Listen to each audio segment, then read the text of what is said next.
ભાવનગરમાં લઠ્ઠાકાંડ થયો એના હજુ 15 દી નથી થયા ત્યાં ફરી એકવાર એક પોલીસ અધિકારીનો ઓડિયો સામે આવ્યો છે, જેમાં ફરી પાછો દારૂ માટે વહીવટ કરવાની વાત છે। આમ તો લઠ્ઠાકાંડ બાદ મોટી મોટી વાતો કરવામાં આવતી હતી કે જ્યાં ક્યાંયથી દારૂના અડ્ડા ચાલતા હશે એ પીઆઈને સસ્પેન્ડ કરી દેવામાં આવશે, ખૂબ જ મોટી મોટી કાર્યવાહી કરવામાં આવે છે, માછલીઓ નહીં મગરમચ્છો નહીં પકડવામાં આવશે। પરંતુ એવું લાગી રહ્યું છે કે પોલીસ અધિકારીઓને જ રસ નથી કે ગુજરાતમાં દારૂબંધી લાગુ પડે, કારણ કે અમદાવાદના નરોડા પોલીસ સ્ટેશનમાં ફરજ બજાવતા એક પોલીસ અધિકારીનો ઓડિયો સામે આવ્યો છે, જેમાં એ બુટલેગર પાસે 1.5 લાખનો વહીવટ કરી રહ્યો છે। આખી ઘટના શું છે તેના વિશે વિગતે ચર્ચા કરી। નમસ્કાર, તમે જોઈ રહ્યા છો ચક્રવાત ન્યૂઝ, હું આપની સાથે હેમંત।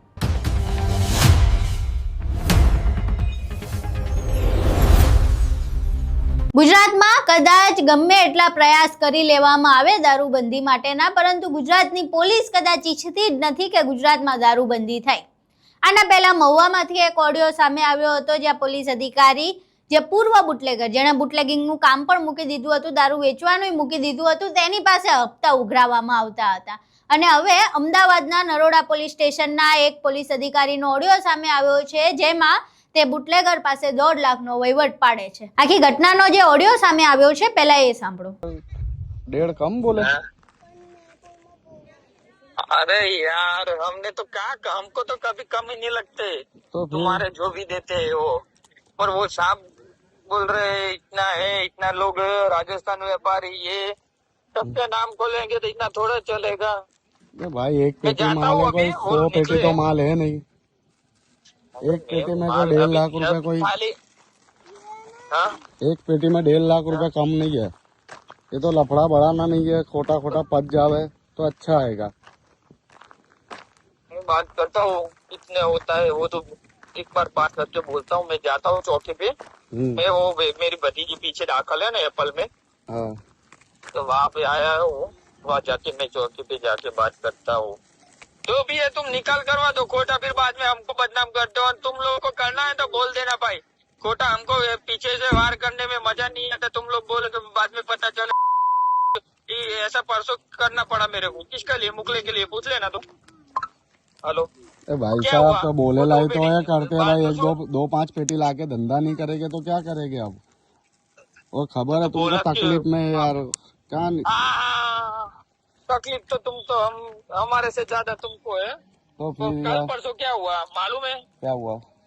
वो मुगला 2 बेटी लेके इसका बंदा कोई जा रहा था, एक्टिवा पे आगे रखे, तो गैलेक्सी से हम पीछे हो गए, बराबर। तो मैंने सोचा अभी जाने दे सुपर के कारखाने तक, देखते कहाँ जाता है। तो सीधा घर के जाके मुगले के घर जाके रुका वो, बराबर। तो ऐसे ही जाने दिया, बोल दे, उसको पूछा तक नहीं हमने। बोल तो उससे ज्यादा क्या रखेंगे हम? बोलो, तुम बोल दो कि नहीं रखते है, नहीं तो बीच में बुरा दे दे तो अभी कौन है? तो मेरे को भी जाना तो यार, एक पेटी में क्या है यार? अरे मालूम ही नहीं था तुम्हारा था, नहीं तुम्हें पड़ता ही नहीं। जो भी हो हिसाब को अभी अच्छा सा करना है, पहले बार मिले हो तुम, देखो तो मेरी भक्ति चलेगी इसमें, तो तुम बिंदास हो जाओ, फिर समझ लो। एक बार हम तुम अच्छा करके दो तो मैं भी उसको अच्छा करके दूंगा, तो एक बार विश्वास जुड़ जाएगा, समझ लो हमारा। तो भाई तो हो जाएगा कि ये लोग 1.5 लाख तो दे रहा हूँ भाई, और कितना दूं? में ना बोल रहा है वो तो चला बहुत मांग रहा है, क्या करूँ, पर कन्वेंस करवाता हूँ मैं, कितने तक होता है बोलता हूँ। एक पेटी माल है, कोई ज्यादा माल है नहीं। अरे सब वो बात माल की नहीं है भाई, अभी माहौल ऐसा है ना, तुमको मालूम है ना। बराबर। और खाली माल क्या है मालूम है तुमको? क्या है? रॉयल स्टैग है। खाली रॉयल स्टैग का नाम ही मिलना चाहिए, अभी तो ऐसा हो गया है। बराबर। वो सब इसलिए अभी किसी को बोलना नहीं चाहिए हमने कि रॉयल स्टैग, नहीं तो वो हमको बोलेगा कि ऐसी कर दो, ऐसे साला सब डुप्लीकेट आता है, ऐसी बात हो जाती है फिर, समझे? तो बात वही है, नहीं तो मैं करता ही नहीं, क्या वो होता है तुमको मालूम है? एक बार हो गया ना लाइटनिंग क्लीन में, तुमको मालूम है ना। 50 में भी 30 में भी छोड़ देते हैं, नहीं छोड़ देते तुम लोग आते हो तो कभी भलामण में, तो 1.5 में क्यों नहीं छोड़ रहे हो? पर क्या है? अरे वो पहला तुम्हारे से शुरुआत होने वाली है, अच्छा करोगे तो हमारा भी चलेगा और तुम्हारा भी चलेगा कायम से। अभी ये रुकेगा, एक दो महीना थोड़ा चला जाने वाला है। भाई हमने कहा बोला चले जाएगा साहब। फिर तुम्हारा तुम परमिशन नहीं होगी तो भी हम तुम्हारे पे हाथ नहीं डालेंगे बाबा। कभी डाला है आज तक? तो जब तो साहब वो बोल तो रहे बहुत बोल रहे हैं कि आज तक करवा दो, पर मैं बात करता हूँ 3 तक हो तो बात करते बोलता हूँ तो रुक जा, ज्यादा नहीं कर सकता मैं। 1:30 तक पता दो साहब। नहीं है भाई साहब, कोई बात समझो बुआ जी। अरे भाई मारू હોય ને હારું, હા હા પેલા ના આ વખત ના કે અમને શું ખબર હોતી કે તું અતારે લઈને એને કોઈ ગમે તે માણસ તારીખ સાહેબ નું છે ગમે તે ના હોય એને અને કીધું તો એને એટલા સુધી કીધું સાહેબ બીજા જો હે ને તો કોઈના હાથમાં નહીં આવે, આ ટાઈમ જ મોકલો। હા હવે લે વિચાર કર, બરોબર। ના તો આખા ડિસ્ટાફ ને ના મોકલો કે તું એમ કે સાચી વાત છે, પણ ખબર હતી બીજાને કે સાહેબ હા એક પેટીમાં આખા સાહેબ ને કહો, ડિસ્ટાફમાં 20 જણા સાહેબ ને કહો એક પેટીમાં આટલા બધા પૈસા ના હોય। दादाजी पर तुम लोगों का नाम बड़ा हो गया ना, आगे बहुत नहीं बोलते इस बार। वो कोई आता है तो एक बार खाली मेरे 100 दुश्मन होते, मालूम है तुमको? तो जनक भाई हर रोज तोड़ करते, ऐसा करते, वो करते, हर रोज कमाए। जो अच्छा इंसान होगा कमाने वाला वो ऐसा ही बोलेगा साहब, वो हर रोज कमा के देगा आपको। और जो मेरे से जलेगा वो क्या बोलेगा, वो तो साहब हर रोज तोड़ करते हैं, ऐसा करते हैं, वैसा करते हैं। एक 2 सिस्टम चलती है, समझे तुम? मैं बात करता हूँ, तुम बोलो तो थोड़ा जरा मैं उसको अंदाज भी दे दूँ तो भाई इतना तक हो तो निपटा दो। बोला तो सही 1:30 तक हो तो निपटा दो। 1:30 तुम बोल दो, मैं वहाँ बाजू करवा देता हूँ। इसलिए तो उसने साले सबको बेच दिया चौकी पे। 1:30 से ज्यादा अपनी कैपेसिटी नहीं है, वो भी मैं तुम्हारे सामने ब्याज पे लेकर दूंगा। मेरे पास तो पैसे भी नहीं है, मैं पहले ही पत गईला हूँ भाई। मेरे पास तुम लोग को खबर है, तुम लोग के परमिशन में कितना नुकसान आया है। पर क्या करूँ यार, मेरे को खुशी तुमको मालूम है ना, इमरान को भी पूछ लेना, कभी गिरे हुए इंसान को हम लोग उंगली पकड़े बाहर लाते हैं, कभी काटते नहीं है, मालूम है ना।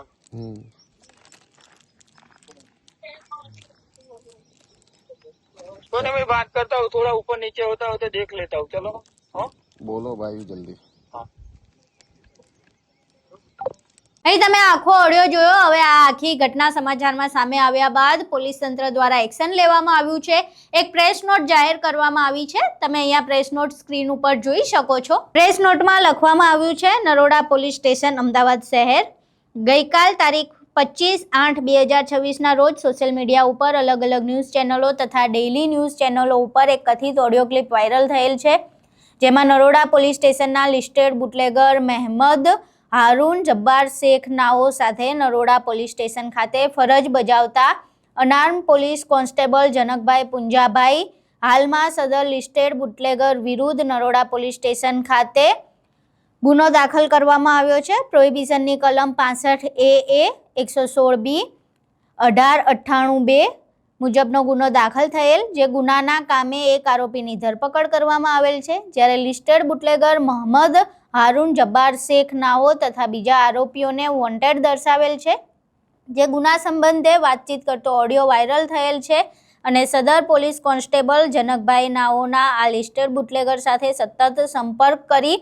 ઉપરી અધિકારીઓના નામો વટાવી પોતાના આર્થિક ફાયદા સારું વાતચીત કરતા હોવાનું પ્રાથમિક રીતે જણાઈ આવેલ છે, જે પ્રકરણની ગંભીરતા ધ્યાને લઈ નરોડા પોલીસ સ્ટેશનના કર્મચારી જનકભાઈ પુંજાભાઈ નાઓની ભૂમિકા શંકાસ્પદ જણાઈ આવેલ છે, તેમજ ઉપરોક્ત ઓડિયો ક્લિપ ઉપરથી પ્રસ્થાપિત થતું હોય અને તેઓએ પોલીસ ખાતાની છબી ખરડાઈ અને પોલીસ કર્મચારી તરીકે ન શોભે ન છાજે તેવું કૃત્ય કરેલ હોય।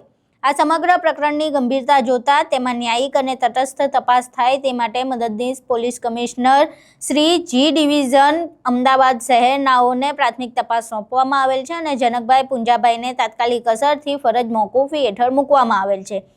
આવી કાયદા વિરુદ્ધની ગેરકાયદેસર પ્રવૃત્તિઓમાં સંકળાયેલ પોલીસ કર્મચારીઓ વિરુદ્ધ સખ્ત શિક્ષાત્મક કાર્યવાહી કરવા અમદાવાદ શહેર પોલીસ કટિબદ્ધ છે। આવી કાયદા વિરુદ્ધની ગેરકાયદેસર પ્રવૃત્તિ અમદાવાદ શહેર પોલીસ દ્વારા સાખી લેવામાં આવશે નહીં। અહીં તમે પ્રેસ નોટ જોઈ। હવે જે પોલીસ કોન્સ્ટેબલ દ્વારા બુટલેગર સાથે 1.5 લાખનો વહીવટ પાડવામાં આવતો હતો, એ પોલીસ કોન્સ્ટેબલ જનકભાઈને સસ્પેન્ડ કરી દેવામાં આવ્યા છે। પરંતુ આ ક્યાં સુધી ચાલ્યા રાખશે? જો પોલીસ અધિકારીઓમાં જ આ પ્રકારના લોકો હોય જેને દારૂબંધીમાં કોઈ રસ જ ના હોય, જેને ફક્ત હપ્તા જ લેવા હોય, તો પછી ગુજરાતમાં દારૂબંધી કેવી રીતે થશે? હજુ લઠ્ઠાકાંડને 15 દિવસ બી નથી થયા, ત્યાં ફરી એકવાર આ પ્રકારની ઘટના બનવી એ હકીકતમાં ગુજરાત પોલીસ ઉપર એક પ્રશ્ન ઊભો કરે છે કે આ કેવી રીતે તંત્ર ચાલી રહ્યું છે, જેમાં એક બાજુ લઠ્ઠાકાંડની તપાસ ચાલી રહી છે, ત્યાં બીજી બાજુ અમદાવાદમાં હપ્તા વસૂલી ચાલી રહી છે. અત્યારે તો પોલીસ દ્વારા કડક કાર્યવાહી કરવામાં આવી છે, કારણ કે વાતાવરણ પણ એવું છે, લઠ્ઠાકાંડની હજુ તપાસ ચાલી રહી છે. એવામાં જો કદાચ કાર્યવાહી ન કરે તો ફરી એકવાર પોલીસ તંત્ર ઉપર દાગ પણ લાગી શકે છે. પરંતુ અવારનવાર જે આવા બનાવો બનતા હોય છે તેના વિશે પોલીસ તંત્રએ પણ સ્પષ્ટતા કરવી જોઈએ. આખી ઘટના તમે જે જોઈ એ ઘટના બાદ તમારું આ ઘટનાને લઈને શું માનવું છે? તમારા મંતવ્યો અમને કોમેન્ટ બોક્સમાં જરૂર જણાવજો. વિડીયો પસંદ આવ્યો હોય તો વિડીયોને લાઇક કરજો, શેર કરજો અને અમારી ચેનલને સબસ્ક્રાઇબ કરવાનું ભૂલશો નહીં. નમસ્કાર.